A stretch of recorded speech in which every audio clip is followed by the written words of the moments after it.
코로나 변이 바이러스 오미크론에 대한 불안감이 커지고 있습니다. 오미크론 변이 공포, 백신 불평등이 원인이라는 보도에 대한 11월 29일 YTN 모니터 보고서와 댓글을 보겠습니다. 먼저 기자 리포트 일부를 보겠습니다. 백신 접종률이 낮은 남아프리카에서 등장하면서 백신 불평등 문제가 다시 고개를 들고 있습니다. 개도국들이 백신 부족으로 면역을 갖지 못하면 변이 바이러스가 계속 등장할 것이란 지적입니다.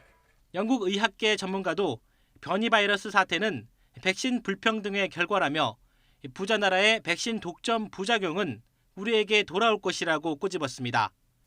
모니터 보고서는 결국 어떤 국가의 백신 접종률이 높고 코로나19가 안정적이어도 완전 봉쇄를 하지 않는 한 코로나19 확산은 불가피하다는 것으로 인식된다. 오늘 뉴스를 보면 코로나가 영원히 종식되는 것은 힘든 일 같다고 우려했습니다. 기사에 달린 댓글을 보면 백신만의 문제가 아니라는 지적도 있습니다. 불평등한 것도 맞기는 하지만 접종률이 비슷해도 마스크 착용과 개인 위생 차이가 확연하다던데 이것이 백신만의 문제인가? 백신 회사는 돈 벌 생각에 싱글벙글. 화이자, 모더나, 돈 욕심 좀 그만 부려라. 이렇게 백신 제조 회사에 대한 비판적 시각도 있지만 땅 파서 장사하냐 별게 다 불평등이라는 시각도 있습니다. 팩트플리스라는 책은 국가의 소득 단계를 4단계로 나누고 세계 인구의 9%만 저소득 국가에 산다고 말합니다. 그러나 백신 접종률을 보면 그 격차가 커 보이는 것이 현실입니다.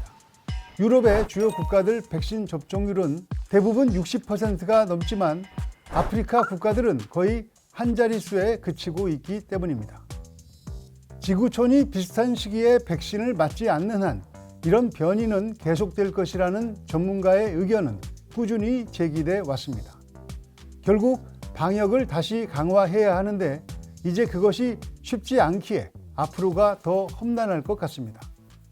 또 다른 문제는 마음의 공포, 해이해진 정신이라는 댓글처럼 두려움도 있지만 풀어진 개인 방역 수칙을 다시 다잡기가 쉽지 않다는 것입니다.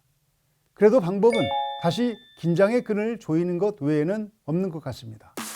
시청자 브리핑 시시콜콜 마칩니다.